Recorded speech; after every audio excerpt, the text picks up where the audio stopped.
Hello. Today I'm going to cook chicken curry with potato pieces in it.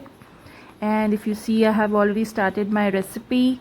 And if you see, I've added onions, then salt, ginger garlic paste, along with chili paste, and now turmeric powder.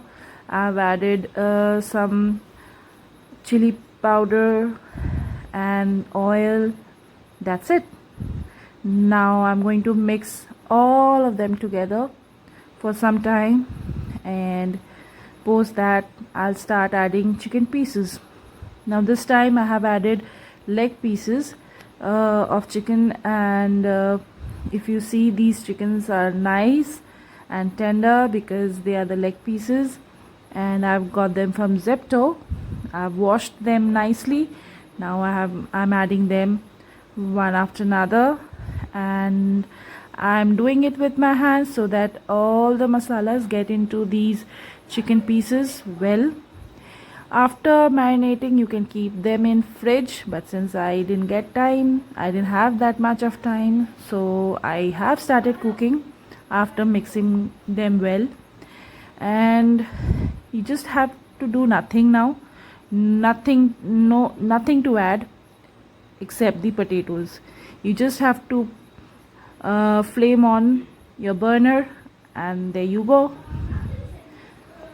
The flame is on, nothing to do, the lid is on. That's it.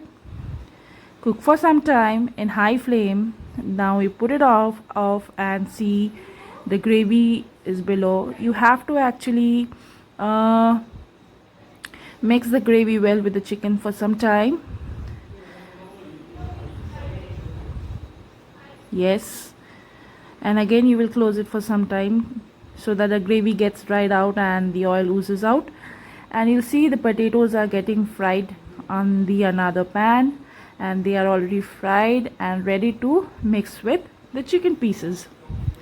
So I've mixed the the potatoes with the chicken pieces, and now you just start cooking for some time. You'll add water to it and let the chicken boil and the potato boil, and there you go. The gravy is ready. Cook for some time, and the chicken curry is ready for you to serve. Thank you.